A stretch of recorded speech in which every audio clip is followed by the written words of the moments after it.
Gloria a Dios. Gracias por venir esta noche para estudiar una porción de Dios. Mañana será un sábado muy ocupado. Tendremos la escuela sabática, estaré predicando en el culto y luego entonces a las 4 de la tarde, otro tema a las 5 de la tarde. Y luego vamos a ver si podemos tener una corta sesión de preguntas y respuestas después de eso. Y entonces después de eso, a reabastecer las fuerzas. El hermano Pedro me va a llevar a comer.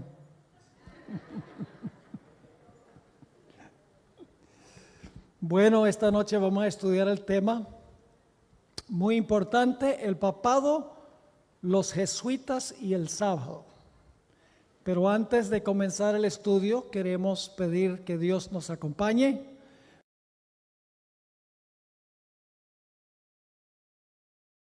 Padre Celestial, gracias te damos por el privilegio de comenzar las horas de tu santo día en tu santo templo.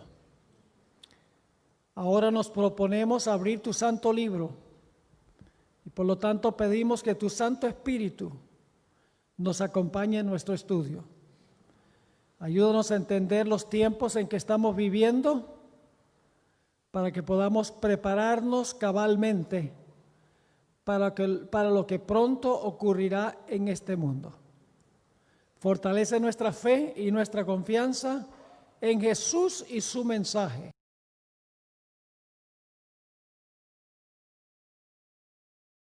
Salvador. Amén. Cuando leemos el relato de la creación en Génesis el capítulo 1 y a principios del capítulo 2, nos damos cuenta que los días de la creación fueron días literales de 24 horas cada uno, como los días que conocemos hoy. Es decir, la longitud del día no ha cambiado. Las 24 horas de hoy eran las 24 horas del tiempo de la creación. Y por eso quiero comenzar dando evidencias de que los días de la creación fueron días literales de 24 horas. Y a medida que estudiamos, ustedes se van a dar cuenta por qué he comenzado con este punto tan crucial, que es que los días de la creación fueron días de 24 horas. Así que vamos a analizar algunas evidencias que indican que los días fueron como los días que conocemos hoy. En primer lugar, examinamos lo que dicen los léxicos. Un léxico es un en griego. Todos los léxicos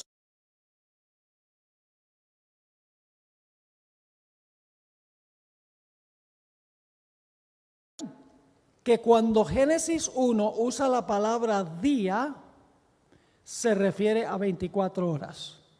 Es decir, los expertos en el idioma no tienen duda alguna que los días de la creación fueron días literales de 24 horas. Así que tenemos el testimonio de los léxicos primero, o de los diccionarios, donde los expertos definen la palabra día. Dice, son días de 24 horas. El segundo punto que indica que los días de la creación fueron literales es la expresión tarde y mañana. Sería medio ridículo decir, y fue la tarde y la mañana del primer millón de años.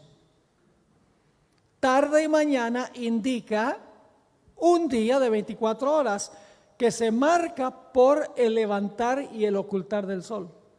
Claramente, la expresión tarde y mañana, que se repite los primeros 6 días de la creación, indica que los días fueron días literales, donde el sol se levantó y el sol se ocultó.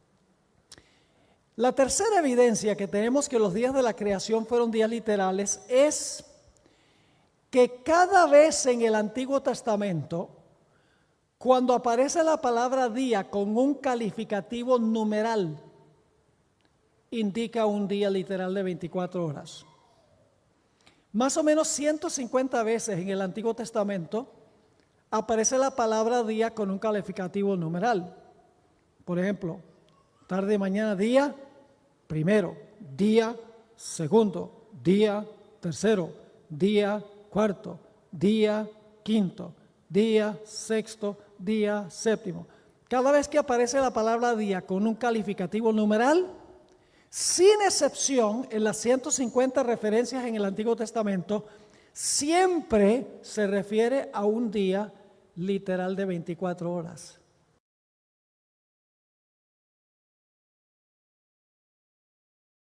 Mandamiento de la ley de Dios, y esta es la evidencia más poderosa. ¿Qué dice el cuarto mandamiento?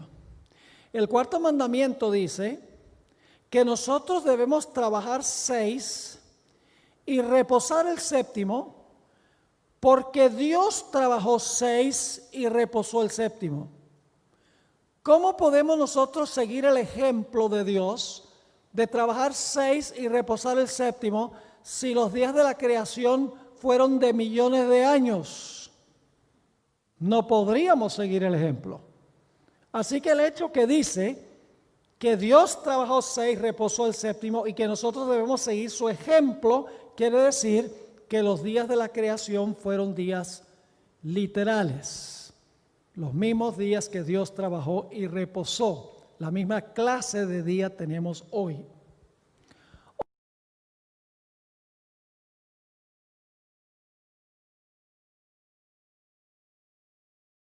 Cuatro veces en Génesis 1, la expresión "y fue así". Eso indica algo que sucedió rápidamente. No usa la expresión "y después de 1.000.000 de años llegó a existir". No, dice Dios habló y fue así. 4 veces aparece en los versículos 7, 11, 15 y 24. Otra evidencia que tenemos es el Salmo 33 y el versículo 6 al 9. Nuevamente habla este texto de rapidez, no algo que duró millones de años, sino que algo que ocurrió rápido. Dice allí en el Salmo 33 que Dios habló y existió, mandó y fue hecho.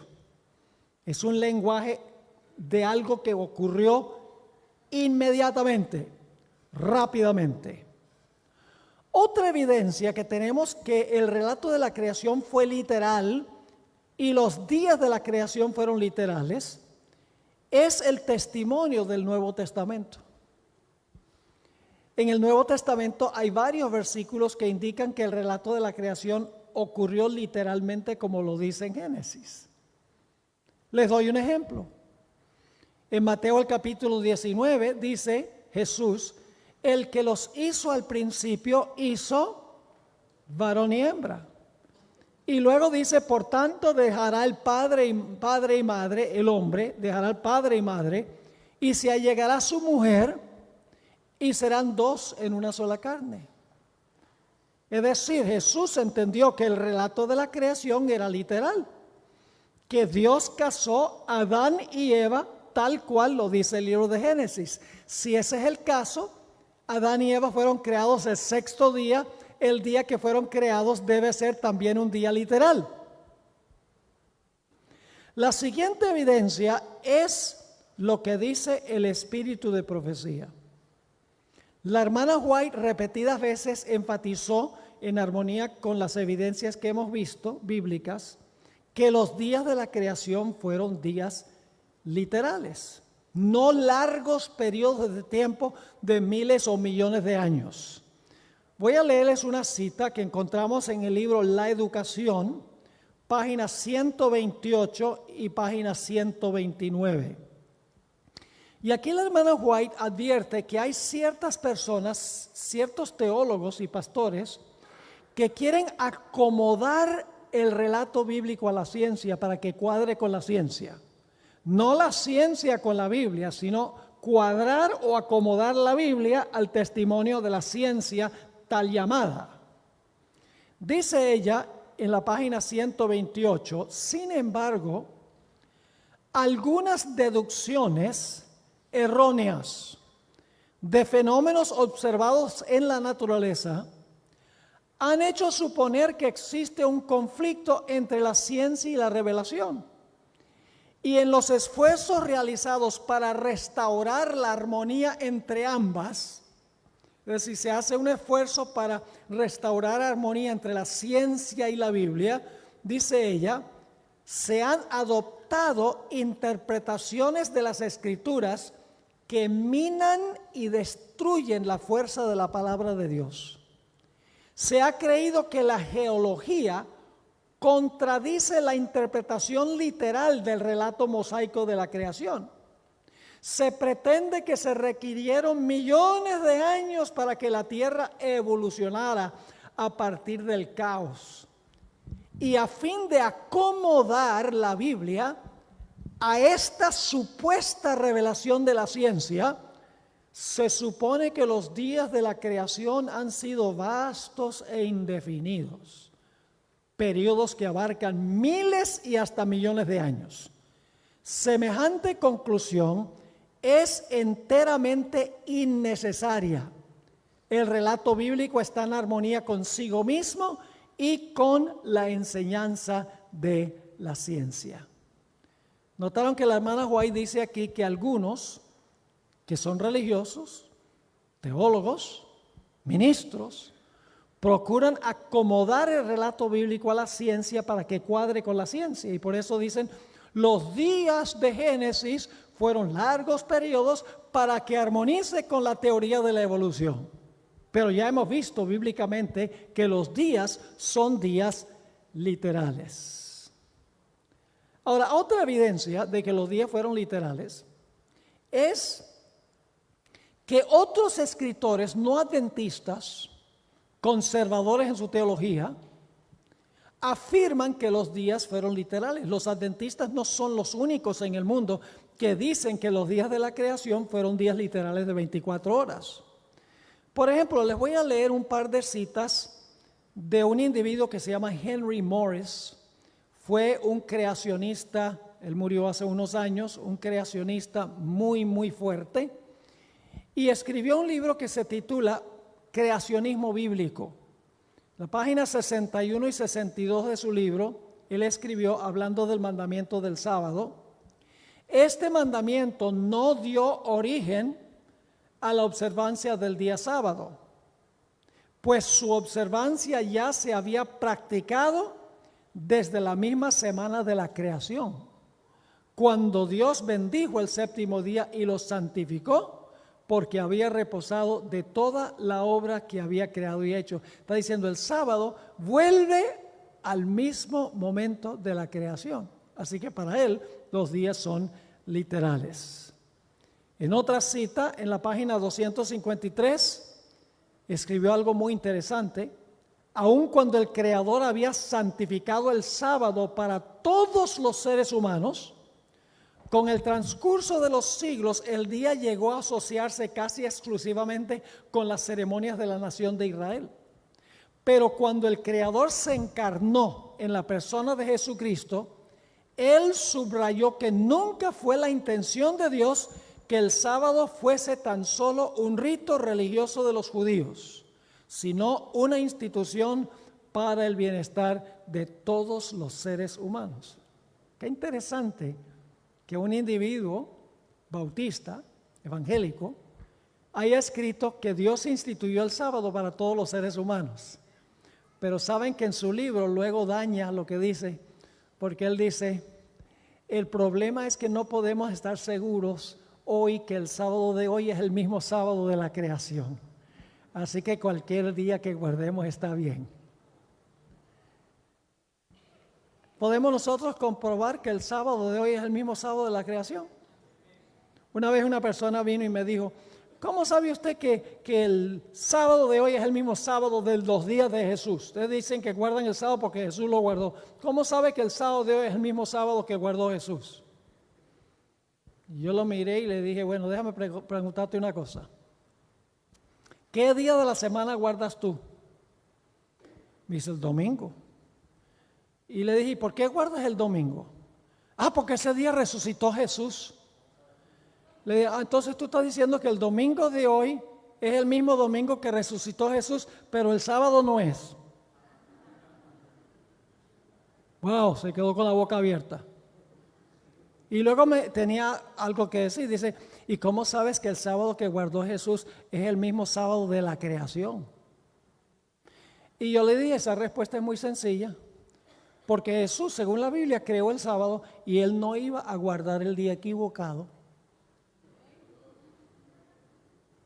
Son excusas que se ofrecen para no tener que guardar el sábado, que es un día que Dios bendijo, un día especial, como vimos en nuestro estudio de anoche. Ahora, este problema que tiene el mundo de decir que los días de la creación fueron vastos periodos de tiempo, no es un problema solo fuera de nuestra iglesia, sino dentro. Quiero relatarles una experiencia que yo tuve hace unos años, cuando llegué para pastorear en la iglesia central en Fresno, California.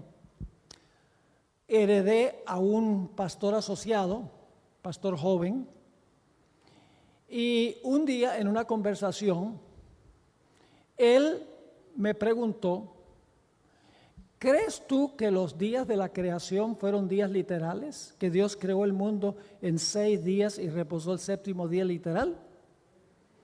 Y yo le dije, claro que lo creo, así lo dice en Génesis. Luego me dijo, yo no.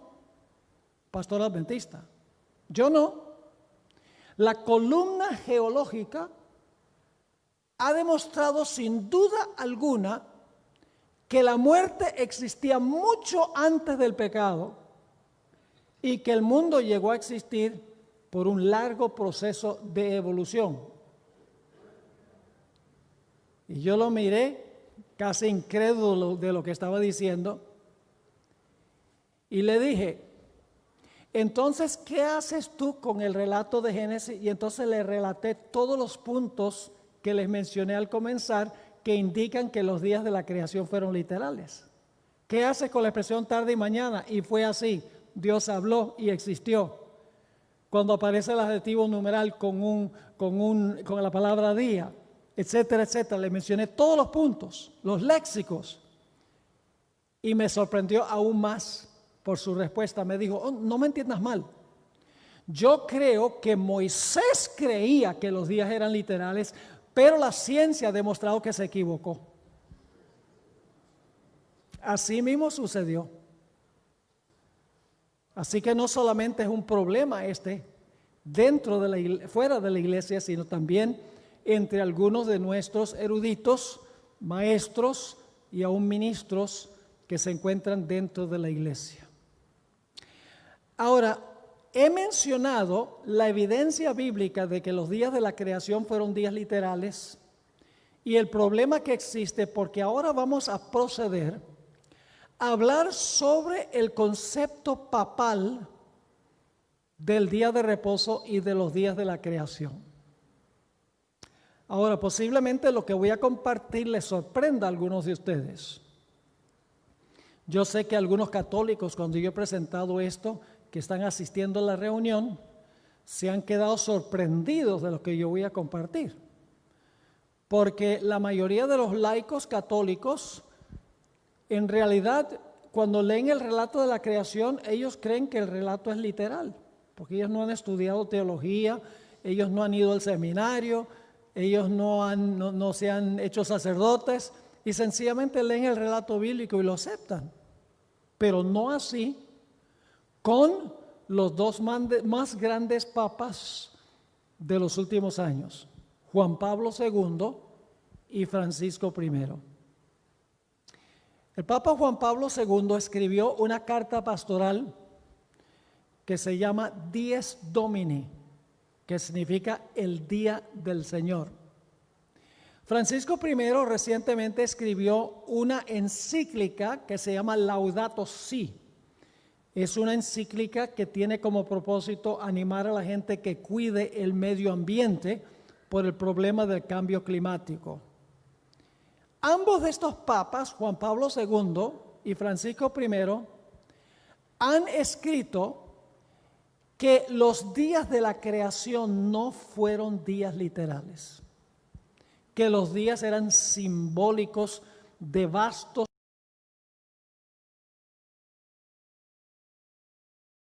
No, hoy no es el séptimo día de la semana, sino el primer día de la semana. Ninguno de los dos cree que el relato de la creación es literal y que los días de la creación fueron días literales. Quiero ahora comprobar lo que estoy diciendo. Primero, Juan Pablo II dio un discurso a la Academia Pontificia de las Ciencias el 22 de octubre de 1996.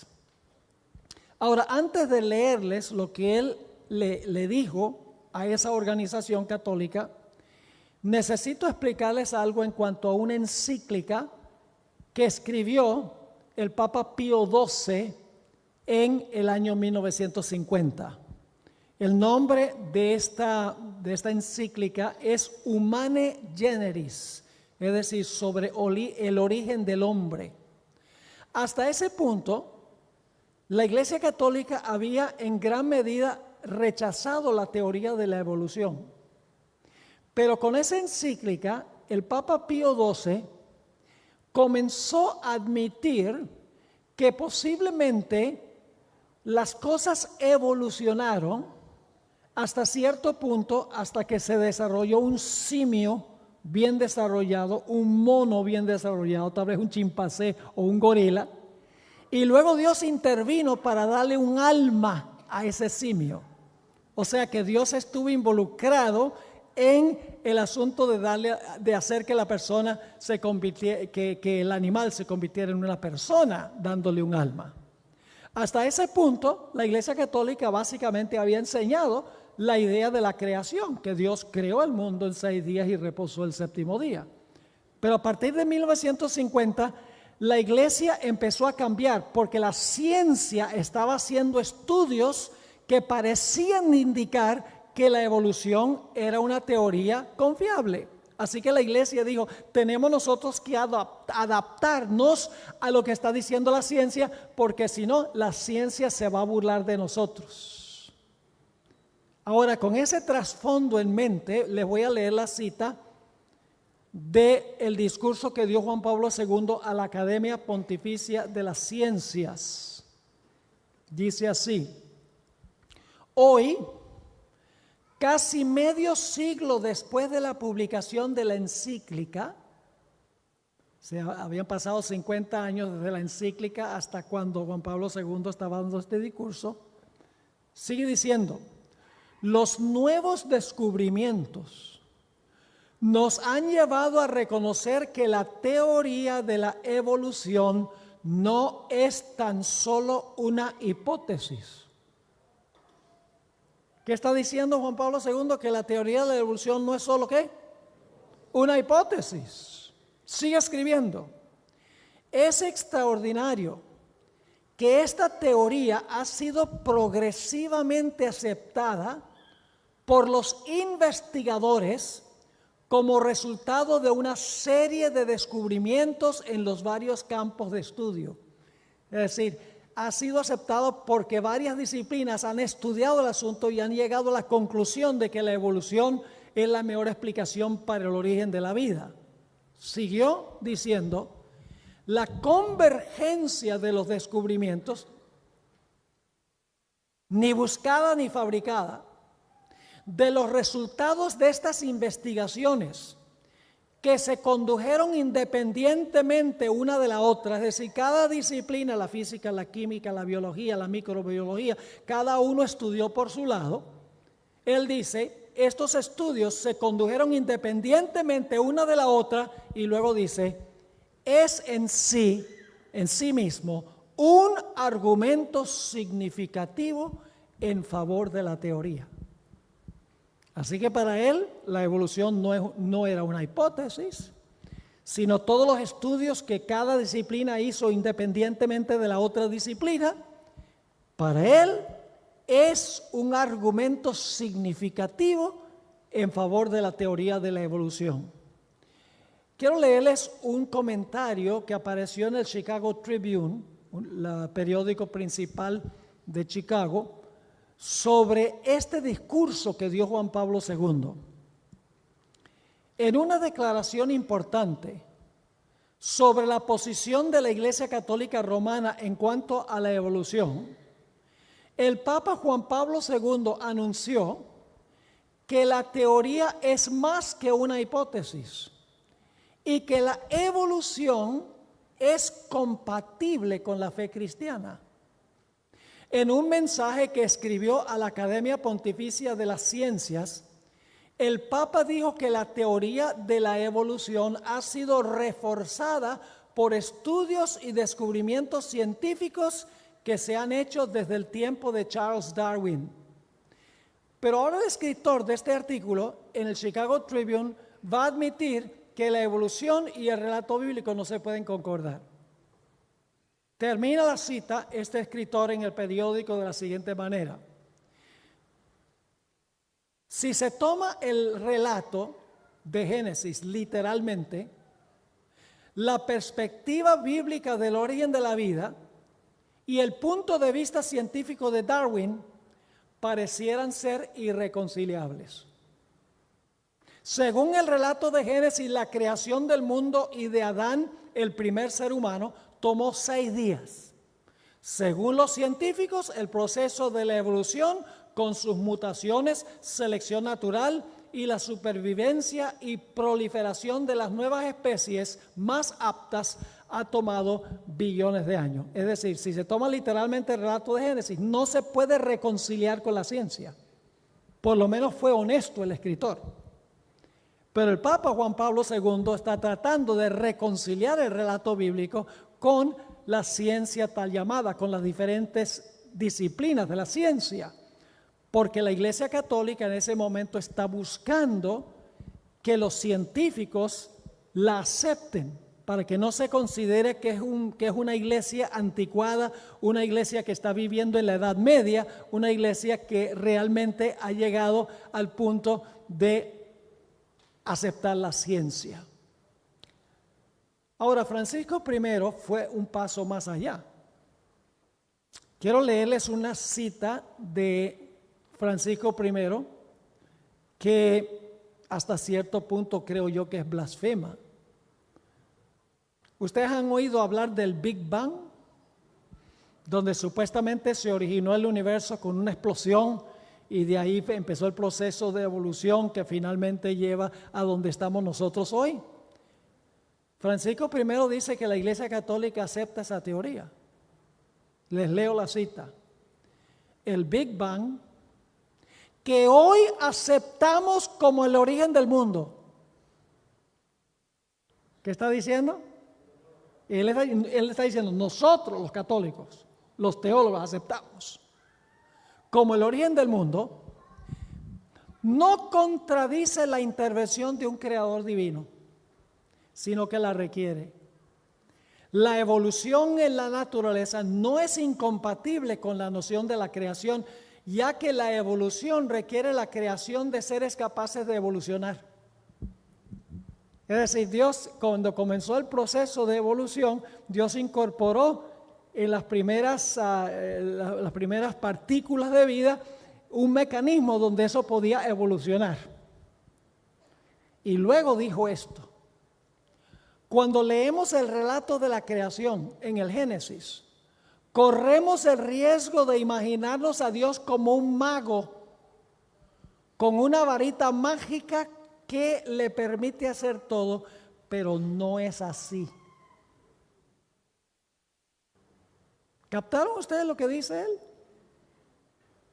Es decir, que la Iglesia Católica, la jerarquía, los dirigentes han adoptado la teoría de la evolución completa. El mundo llegó a existir a través de millones de años. El relato de la creación no fue literal es un relato simbólico. No hubo un Adán y Eva en el huerto del Edén perfecto, y luego vino el pecado, y luego vino la muerte, que hace necesario que tengamos un redentor. Ahora, ¿cuáles son las implicaciones de esta idea que ahora sostienen la jerarquía de la Iglesia romana, de la Iglesia católica? Vamos a considerarlas. Encontramos en la Biblia, en el relato de Génesis, que el matrimonio debe ser entre un hombre y una mujer. ¿Sobre qué se basa la idea de que el matrimonio debe ser heterosexual? ¿Sobre qué se basa? Sobre el relato de Génesis. Si usted no cree que el relato de Génesis es literal, que Dios le dijo al hombre, dejará el hombre, padre y su madre, y se allegará a su mujer, hombre, mujer. Si usted no cree que eso ocurrió literalmente, que Dios hizo el primer matrimonio heterosexual, ¿qué base tenemos para definir el matrimonio hoy como un matrimonio entre hombre y mujer? La base del matrimonio heterosexual desaparece, el fundamento. Según la Biblia, ¿cuántos géneros hay? 2. La Biblia dice que Dios creó varón y hembra. No hay 50 géneros, hay 2. Y eso se comprueba biológicamente. Lo único que uno tiene que hacer, y perdóneme por ser tan franco, lo único que tiene que hacer para saber cuál es el género de una persona es ver a la persona sin ropa. Eso le dice cuál es el género. Hay 2, varón y hembra.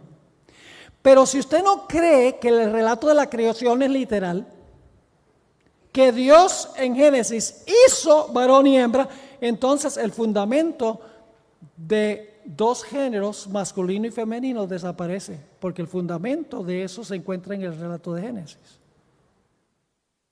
¿Qué sucede con el sábado si el relato de la creación no fue literal? El sábado se basa en un relato literal de la creación. Que Dios trabajó 6, reposó el 7º. Por eso hoy en día nosotros guardamos el sábado. Pero ¿qué sucedió si los días de la creación no fueron literales? Si el mundo llegó a existir por evolución, ¿qué sucede con el sábado? El fundamento del sábado se destruye y desaparece el sábado. Además de eso, lo que recomienda el Papa y la teoría que él cree se contradicen. Porque él dice que el mundo está evolucionando, se originó y ha ido evolucionando. Ahora, ¿saben ustedes a base de qué principio funciona la evolución? Lo que se llama selección natural. También se conoce como supervivencia del más apto. Es decir, los fuertes sobreviven y los débiles desaparecen. Entonces, si esa es la teoría que tiene el Papa, ¿por qué el Papa dice que los ricos y los que tienen deben ayudar a los que no tienen?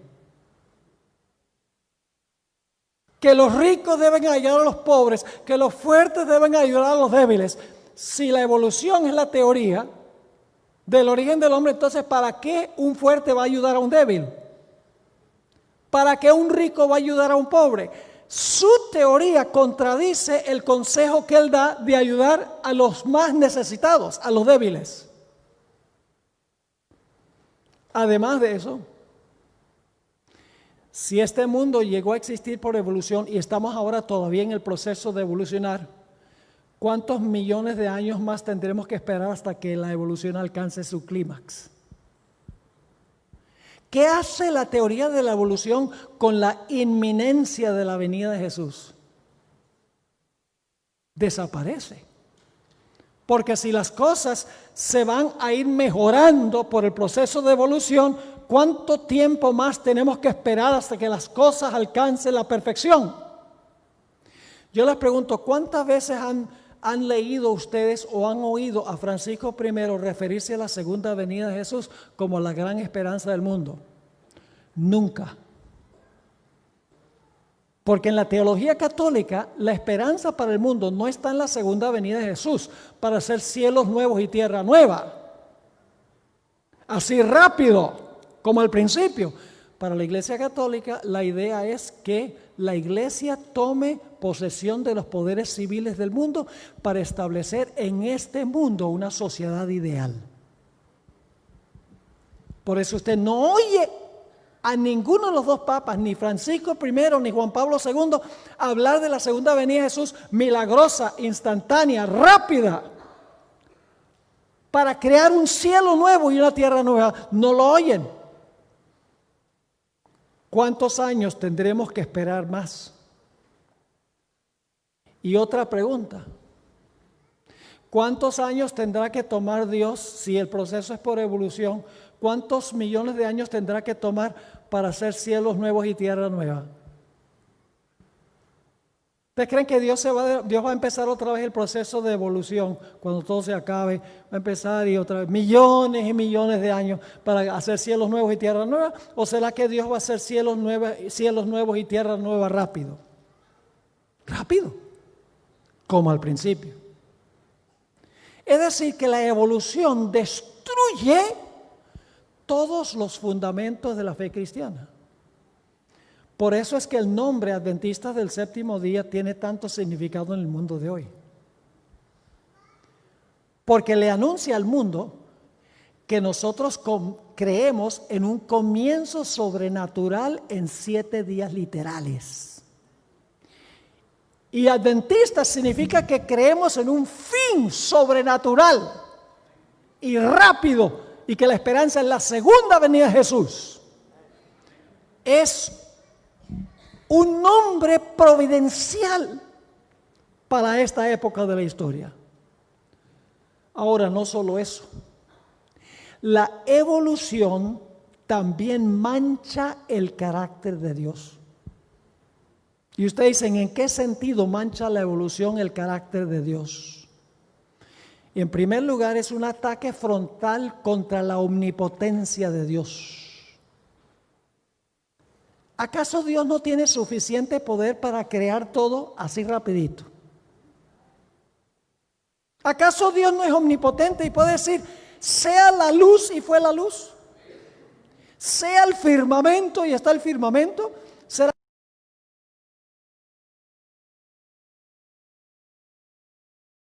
acaso Dios no es omnipotente y puede hablar y las cosas existen? Es un ataque contra la omnipotencia de Dios. También es un ataque contra la omnisciencia y la sabiduría de Dios. ¿Acaso Dios no fue suficientemente sabio como para hacer todo perfecto desde un comienzo? Porque la evolución exige mucho sufrimiento y muerte en el reino animal. A través de millones y millones de años aparecen animales, desaparecen, aparecen otros, desaparecen.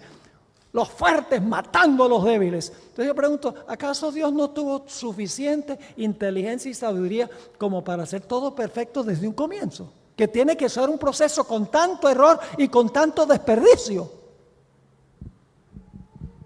También es un ataque contra el amor y la misericordia de Dios. ¿Será que un Dios que se siente cuando un pájaro cae de un árbol se va a deleitar en ver a través de millones y millones de años animales matando animales con crueldad, con sufrimiento y con dolor? Pero aún más importante, es un ataque en contra de la obra redentora de Dios. Escuchen, no solamente el papado niega que los días de la creación fueron días literales de 24 horas. No solamente niegan que el relato de la creación es simbólico, sino que dicen que todos los relatos de Génesis 1 al 11 nunca ocurrieron en la historia. Ahora, si ese es el caso, tenemos un problema muy serio. La Biblia enseña que Dios creó a Adán y Eva perfectos y que cayeron en pecado. Y como cayeron en pecado, Dios pronunció la sentencia de muerte. Y la muerte pasó a todos los seres humanos. Es decir, la muerte es fruto del pecado. Pero la evolución enseña que había muerte mucho antes del pecado.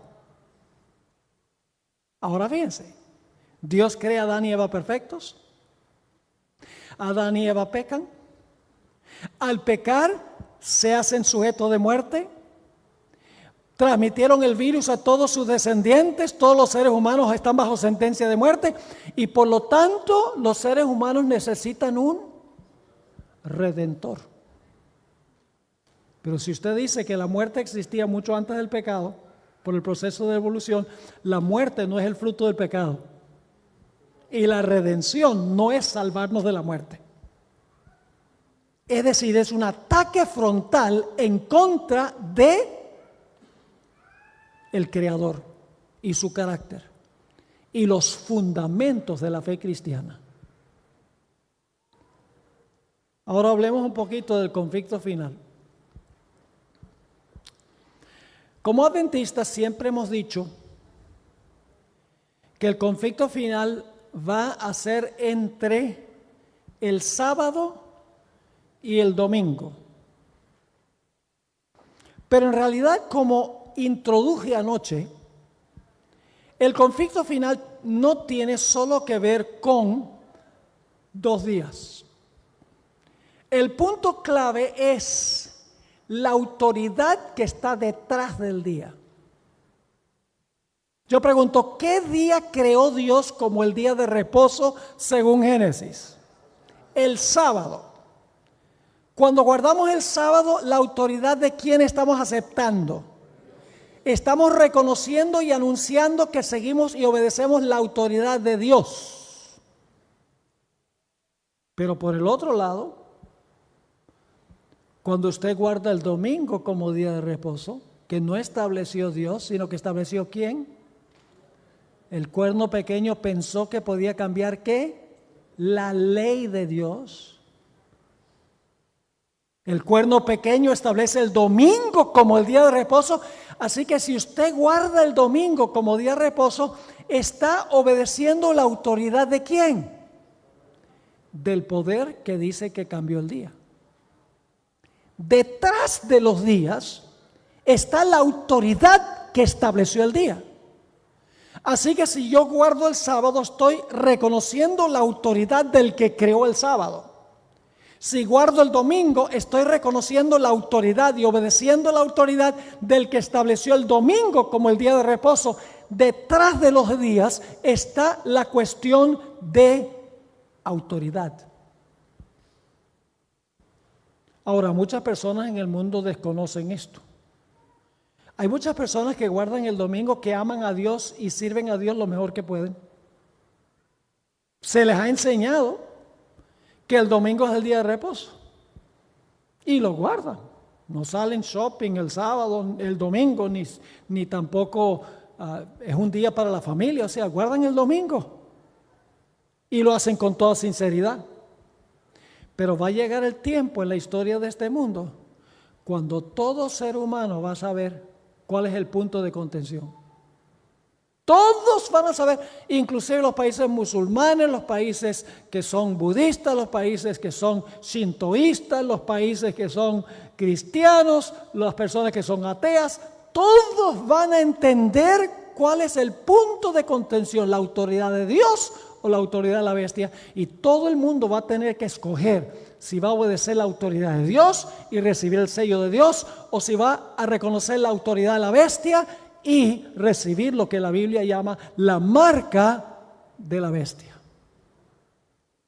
Pero escuchen bien, el problema no es solamente con la iglesia romana que dice nosotros cambiamos el día. En un momento les voy a leer. Los protestantes tienen el mismo problema. ¿Saben cuál fue el gran problema de los protestantes?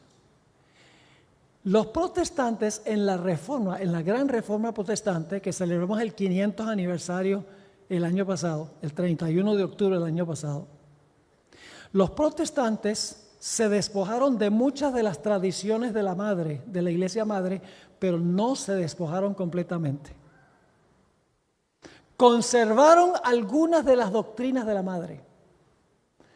Una de esas doctrinas es la inmortalidad del alma. Que cuando una persona muere, el alma sale del cuerpo y se va para el cielo. Si la persona fue buena, si la persona fue mala, va para el infierno. Si la persona fue medio mala, se va para el purgatorio. Y si no había alcanzado la edad de la razón, se va para el limbo. Que el purgatorio y el limbo no están en la Biblia.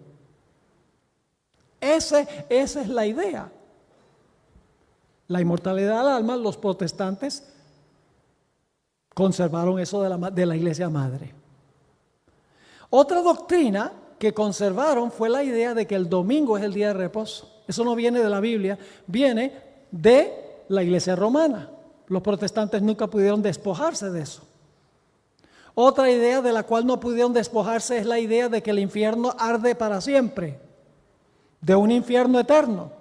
No pudieron despojarse los protestantes de eso. Y por eso, escuchen bien, por eso algún día van a regresar a mamá. Ahora les voy a leer algunas citas muy significativas.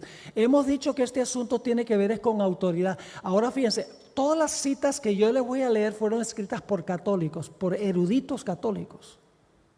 Y fíjense, ellos mismos reconocen cuál es el punto de contención.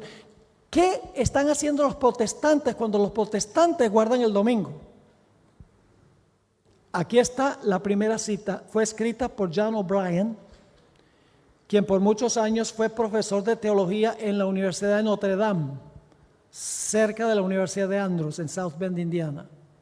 Escribió un libro que se llama La Fe de Millones, The Faith of Millions. Y esto fue lo que escribió. Desafiando a los protestantes. El sábado y no el domingo se especifica en la Biblia.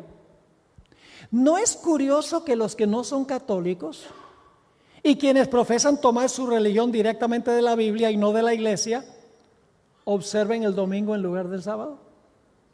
Sí, claro que son inconsistentes. Pero este cambio se hizo unos 15 siglos antes que naciera el protestantismo. Y para ese tiempo la costumbre se observaba ya universalmente. Es decir, cuando vino la Reforma Protestante ya todo el mundo guardaba el domingo, porque la Iglesia Católica lo había cambiado. Sigue escribiendo. Los protestantes van a volver a mamá. Aquí hay otra cita. Fue por la autoridad de Jesucristo, y eso es debatible, que la Iglesia Católica transfirió este reposo al domingo para conmemorar la resurrección de nuestro Señor. De modo que cuando los protestantes guardan el domingo, aun cuando no quieran admitirlo, le están rindiendo homenaje a la autoridad de la Iglesia Católica. ¿Cuál es el punto? ¿El punto? Autoridad, según estos escritores católicos. Aquí hay otra. Una palabra en cuanto al domingo. Dios dijo, acuérdate de santificar el día sábado. El día de reposo era el sábado, no el domingo. ¿Por qué entonces santificamos el domingo en vez del sábado? Dice este escritor católico.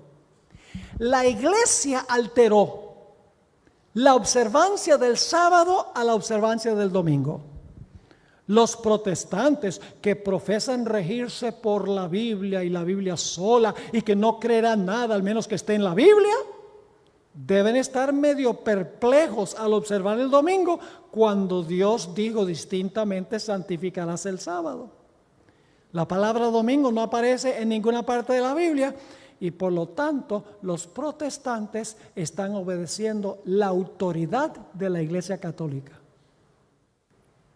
¿Se están fijando? Cuestión de autoridad. Voy a leerles una última cita. La Santa Iglesia Católica fue la que cambió. ¿Recuerdan lo que iba a ser el cuerno pequeño? ¿Pensará qué? Cambiar. Ahora este escritor católico está diciendo nosotros lo hicimos. La Santa Iglesia Católica fue la que cambió el día de reposo del sábado al domingo, primer día de la semana. Y no solo obligó a todos a que guardaran el domingo, sino que urgió a todos a que trabajaran el séptimo día a riesgo de un anatema. Los protestantes profesan reverenciar la Biblia y sin embargo por su acto solemne de guardar el domingo reconocen el poder de la Iglesia Católica. La Biblia dice, acuérdate del sábado para santificarlo, pero la Iglesia Católica dice, no, guarda el primer día de la semana. Y ahora escuchen esta última parte. Y he aquí que todo el mundo civilizado se inclina en obediente reverencia al mandato de la Santa Iglesia Católica. ¿Están captando el punto? Y saben que recientemente han aparecido una serie de artículos, muchos artículos en el internet, donde personas están escribiendo, periódicos, revistas, etcétera, están escribiendo artículos a donde dice que la sociedad necesita guardar el sábado. Pero luego en la siguiente frase dice, tenemos que volver a guardar el sábado. Y entonces dice, las tiendas deben cerrarse el domingo. Y son muchos, yo podría dedicar una hora nada más a leer las porciones de los artículos, decenas de artículos, donde dice hay que volver a un día de reposo, pero enseguida dicen tenemos que guardar el domingo, como si el mandamiento del sábado se aplicara al domingo. Cuando la Biblia dice sábado es sábado, pero como la Iglesia Católica dice que los días no fueron literales, entonces cualquier día está bien. El sábado se basa sobre la idea de que la creación, Dios trabajó 6 y el séptimo día reposó. Si usted se deshace de eso, no tiene ninguna base para guardar cada séptimo día, siguiendo el ejemplo de Dios como dice el cuarto mandamiento de la ley de Dios. Ahora, yo mencionaba anoche que la Iglesia Católica dice que el sábado era de los judíos y que es del antiguo pacto. Pero el sábado de los cristianos hoy es el domingo. El sábado cristiano es el domingo, dicen. El sábado de los judíos es el sábado. Ahora, ¿saben lo que es interesante? Y yo mencionaba anoche esto, y hay muchos aquí que no estuvieron. ¿Cuántas veces al año celebra la Iglesia Católica el Domingo de Ramos? Una vez al año. ¿Cuántas veces al año celebra el miércoles de ceniza? Muchos de ustedes han sido católicos, lo saben. ¿Cuántas veces al año se celebra Jueves Santo? Una vez al año. ¿Cuántas veces al año se celebra el Viernes Santo? ¿Cuántas veces al año se celebra el Sábado de Gloria? Una vez al año. ¿Y entonces por qué se celebra el domingo todas las semanas? ¿Dónde dice la Biblia que hay que guardar semanalmente el domingo? En ninguna parte. Pero se contradicen porque todos los demás días de Semana Santa que conmemoran algo que hizo Jesús es anual. Pero cuando se trata del domingo es semanal. Cuando la Biblia no dice que se debe observar el domingo semanalmente, la Biblia dice que es el sábado el que se debe guardar semanalmente. Y como mencionaba anoche, el propósito de guardar el sábado es conmemorar un evento que ocurrió una sola vez al comienzo de la historia. Semanalmente, cuando guardamos el sábado, estamos recordando el evento original, que Dios reposó. Es decir, cada sábado entramos al reposo de Dios, porque Dios fue el primero que reposó. Por eso es que en la Biblia, Dios no dice, en ninguna parte de la Biblia aparece la expresión sábado de los judíos. En cuanto a las fiestas anuales, sí, varias veces en los evangelios aparece, era la Pascua de los judíos. Y aparece, era la fiesta de tabernáculos de los judíos, pero nunca dice el sábado.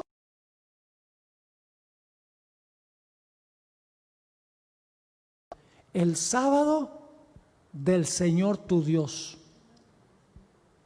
Y Dios dice, quita tu pie de mi santo día.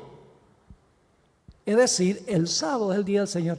¡Qué insulto, mis hermanos y hermanas! que el papado diga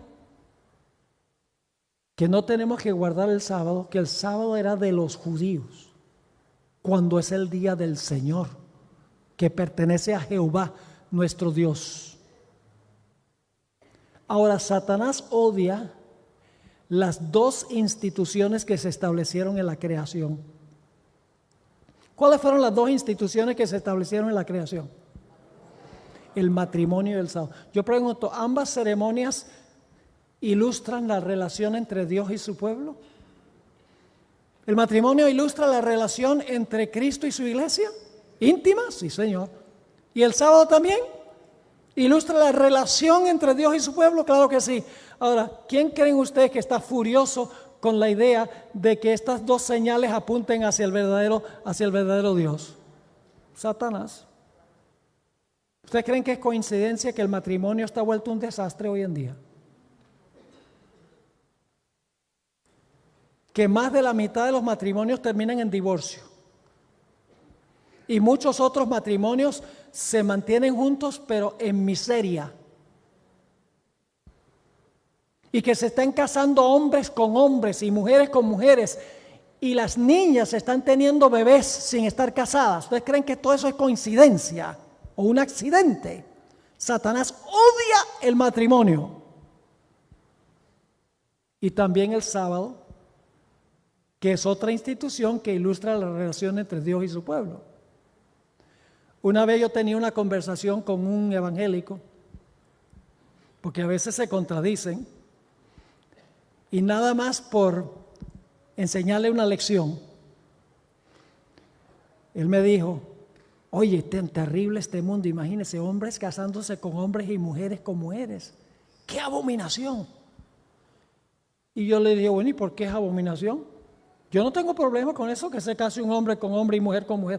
No, ahora no le diga a nadie que yo creo eso.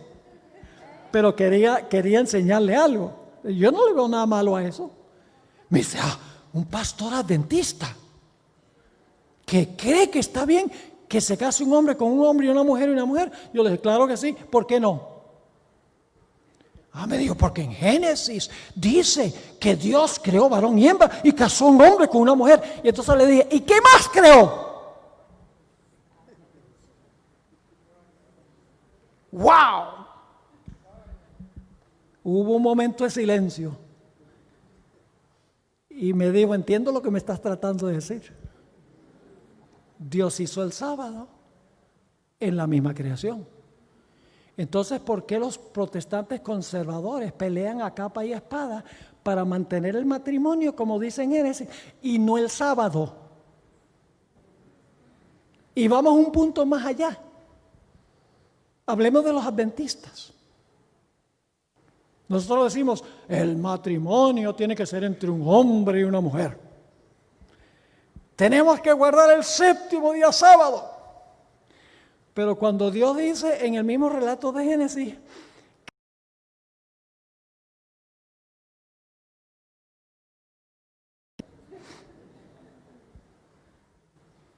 somos inconsistentes nosotros también.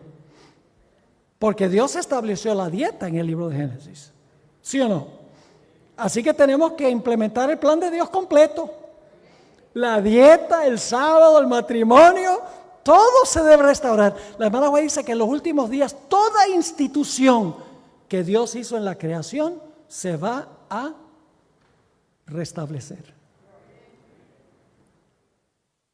Ahora hablemos un poco de nuestro nombre. Anoche yo dije algo un tanto controversial, sin darme cuenta. Tal vez fue providencial, no sé yo.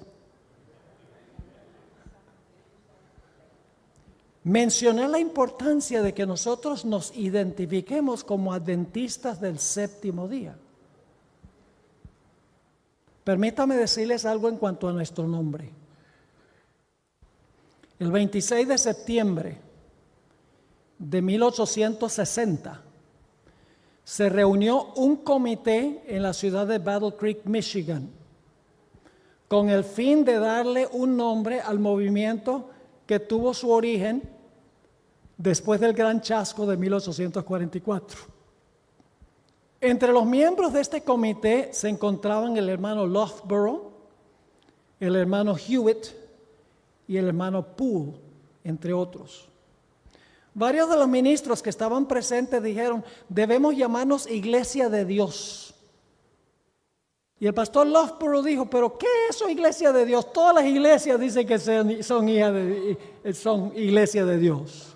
Necesitamos un nombre más distintivo. Y después de un periodo de discusión, el hermano Poole hizo la siguiente propuesta: resuelto que nos llamemos adventistas del séptimo día.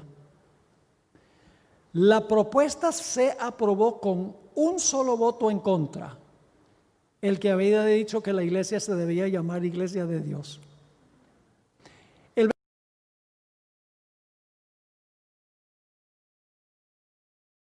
revista Review and Herald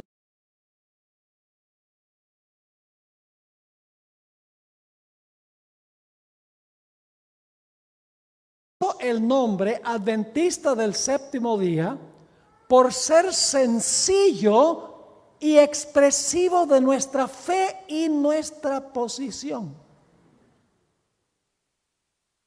La hermana White confirmó, o Dios le confirmó a la hermana White, que ese nombre se escogió providencialmente por dirección de Dios. Ahora voy a tomar un tiempo para leer lo que dijo la hermana White en cuanto a la adopción del nombre de nuestra denominación. Recibí una revelación acerca de la adopción de un nombre por el pueblo remanente. Se me presentaron dos clases de personas. Una abarcaba las grandes organizaciones cuyos miembros profesan ser cristianos. Ellos ley de Dios bajo sus pies y se postraban ante una institución papal. Observaban el primer día de la semana como día de reposo del Señor. La otra clase, en la cual había pocas personas, se prosternaba ante el gran legislador. Observaba el cuarto mandamiento, los rasgos peculiares y prominentes de su fe. ¿Los rasgos qué? Peculiares y prominentes de su fe eran la observancia del séptimo día y la espera de la aparición de nuestro Señor en el cielo. El conflicto se desarrolla entre los requisitos de Dios y los de la bestia. El primer día, institución papal que contradice directamente el cuarto mandamiento, ha de ser usado todavía como una prueba por la bestia de dos cuernos, los Estados Unidos. Y entonces la solemne amonestación de Dios declara la penalidad en que incurren los que se postran ante la bestia y su imagen. Beberán el vino de la ira de Dios, que es derramado sin mezcla en la copa de su indignación. Y luego escribió: no podríamos elegir un nombre más apropiado que el que concuerda con nuestra profesión, expresa nuestra fe y nos señala como pueblo peculiar. Tres cosas dice: concuerda con nuestra profesión, expresa nuestra fe y nos señala como un pueblo peculiar, apartado, distinto. Sigue escribiendo: el nombre adventista del séptimo día es una reprensión permanente para el mundo protestante. En él se halla la línea de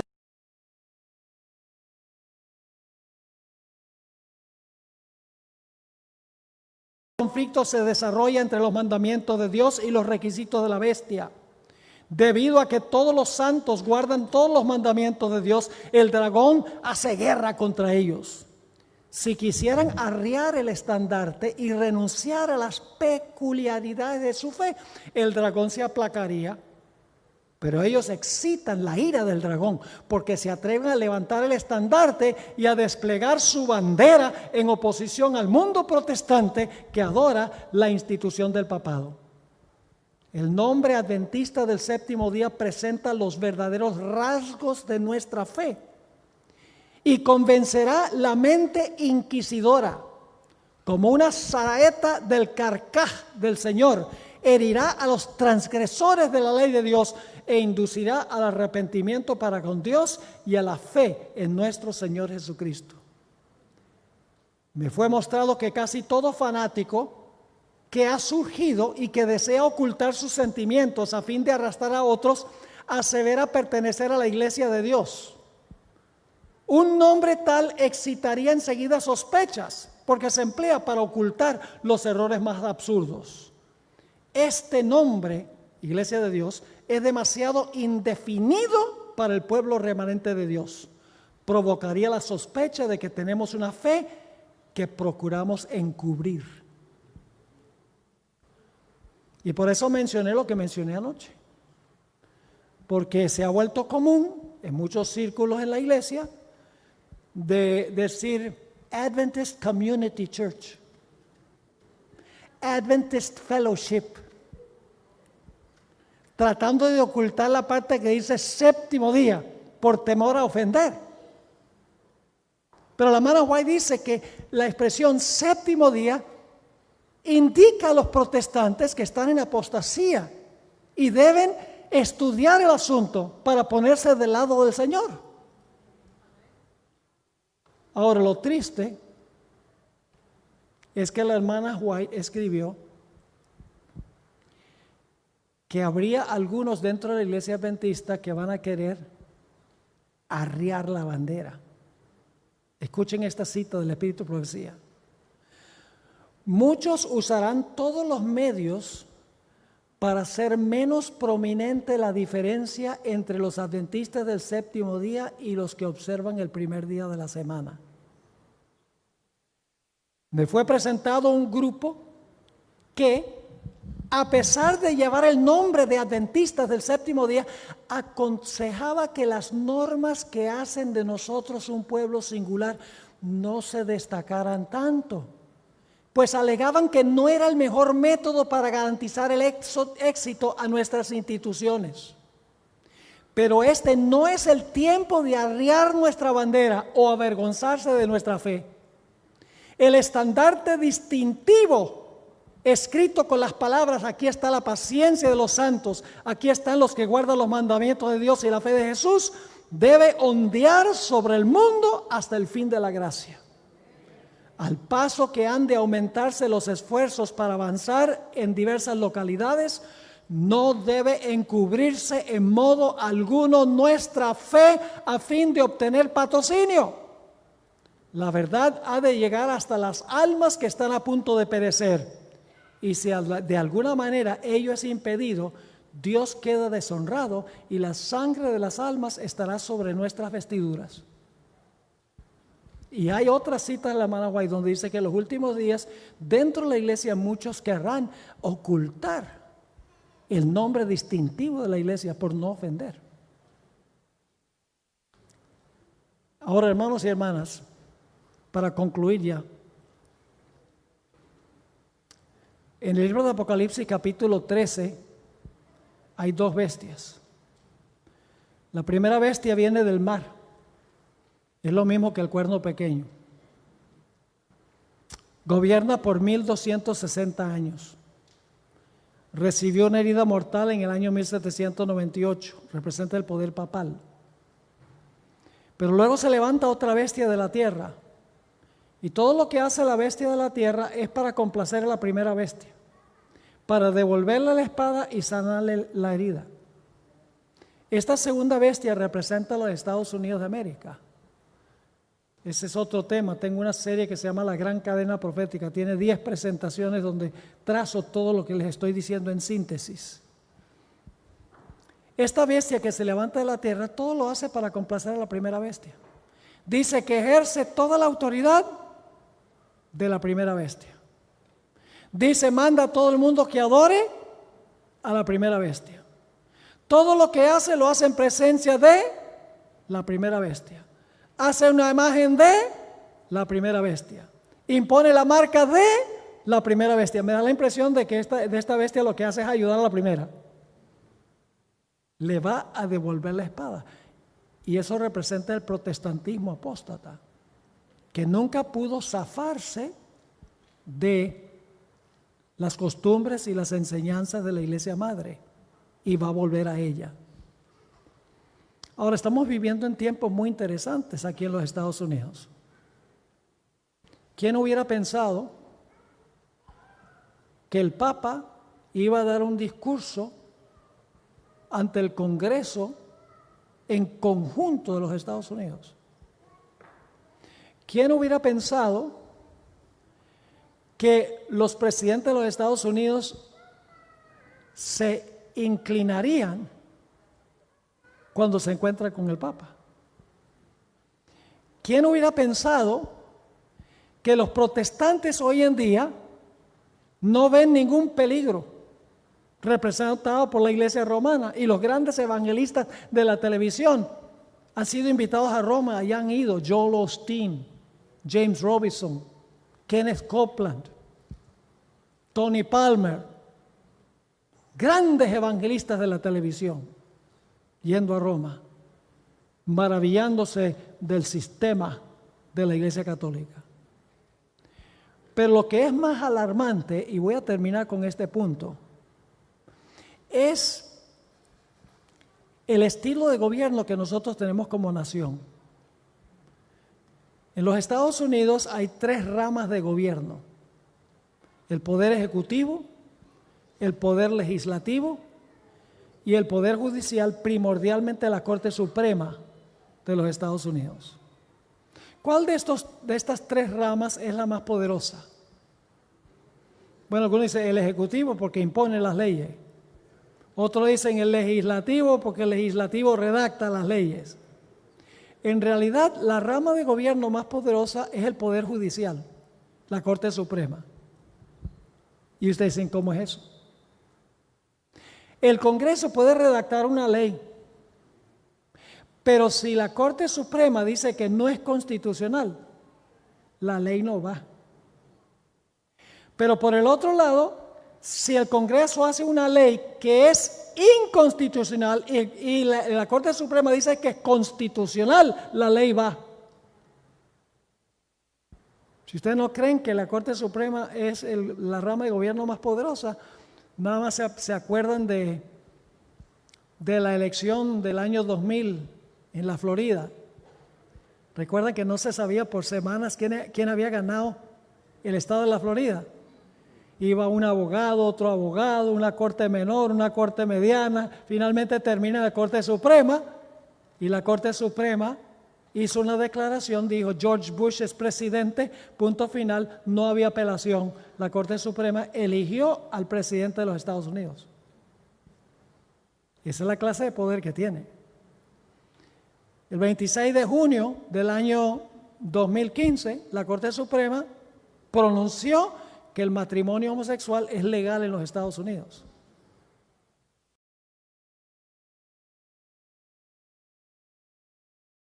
La Corte Suprema. Ahora aquí viene lo que es preocupante.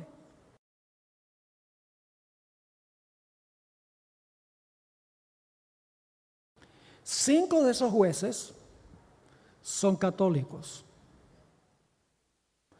Uno de ellos, el juez Gorsuch, el primero que eligió el presidente Trump, aunque asiste a una iglesia episcopal, en realidad durante toda su niñez y su juventud era católico, asistía a la iglesia católica, así que son 6. Cuando el presidente Trump nombró 4 candidatos para tomar el lugar del juez Kennedy que se jubiló, escogió 4 católicos como candidatos. Y el más radical de todos, el juez Kavanaugh, que ustedes saben que hubo una controversia entre demócratas y republicanos bárbara por varias semanas, fue elegido como un juez de la Corte Suprema. Así que, a pesar de que los Estados Unidos es un país protestante, entre comillas, en la Corte Suprema no hay ni un solo protestante. Hay 6 católicos y 3 judíos. Ahora, tomando en cuenta la trayectoria de la Iglesia Católica, tener 6 jueces católicos, la mayoría de ellos súper conservadores, nos indica que si llegasen a existir desastres sin par en este mundo, que es el panorama que presenta la hermana White, que va a haber un desastre económico, va a haber desastres naturales, va a haber un aumento de criminalidad terrible, y los seres humanos van a decir, ¿por qué está pasando esto?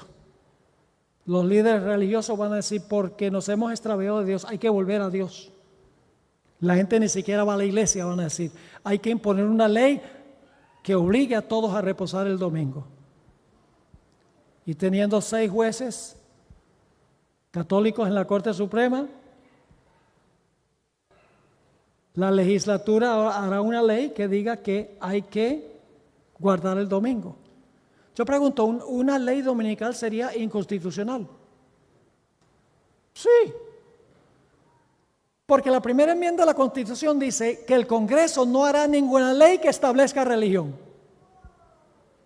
Hacer una ley dominical es establecer religión. Claramente sería inconstitucional. Pero ¿qué sucede si la Corte Suprema dice que es constitucional? La ley va.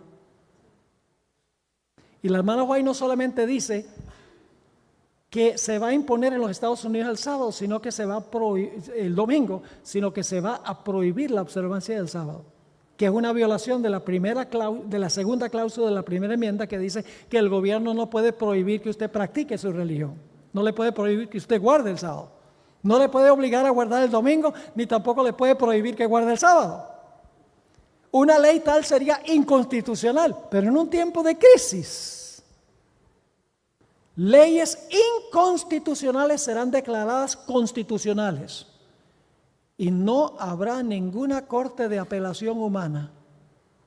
Pero así como Cristo entró al horno de fuego, donde estaban los 3 jóvenes, Jesús tendrá la última palabra para aquellos que son fieles al Señor.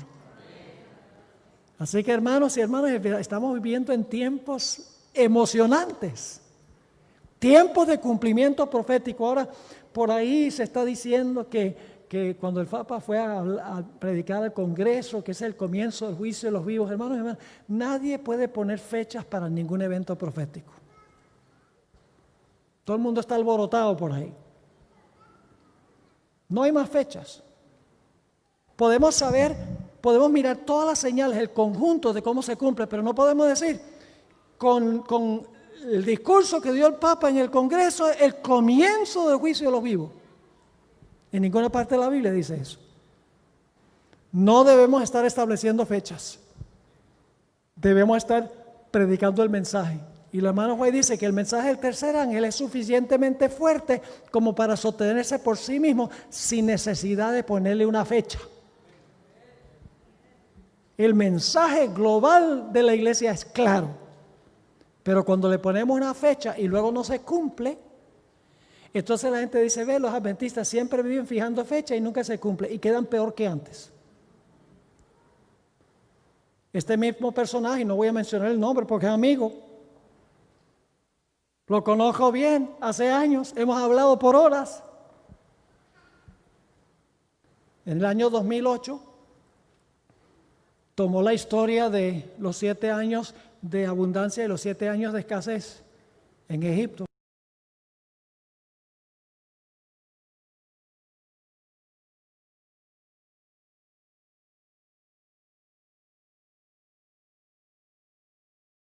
Se desbarató la economía, fue una crisis, una recesión horrible de los bancos y la vivienda.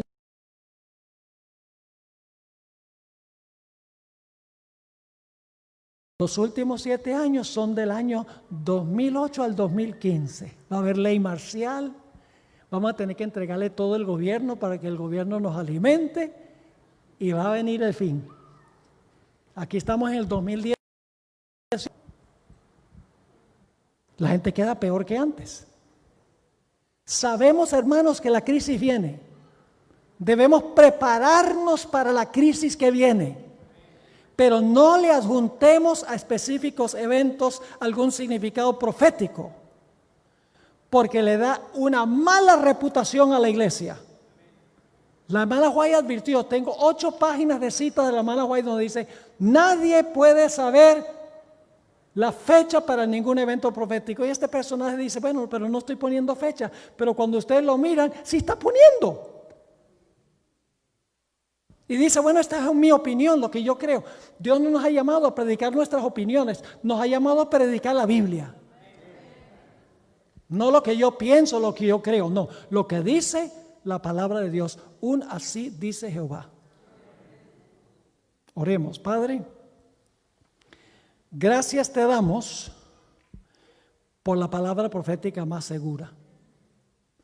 Gracias porque no nos has dejado a oscuras en estos últimos días. Gracias porque nos has dicho exactamente qué va a pasar para que nos preparemos. Señor, no cabe duda que estamos viviendo en los últimos momentos de la historia. No sabemos la fecha, pero todos los eventos del mundo convergen para indicar que todo se está cumpliendo rápidamente. Que pronto, nadie sabe cuán pronto, terminará el juicio, cerrará la puerta de la gracia, vendrá el tiempo de angustia y luego la gloriosa venida de Jesús. Queremos estar listos para ese gran evento. Prepáranos, Señor. Vacía nuestros corazones de todo egoísmo para que se refleje perfectamente la imagen de Jesús en nuestra vida. Gracias, Padre, por habernos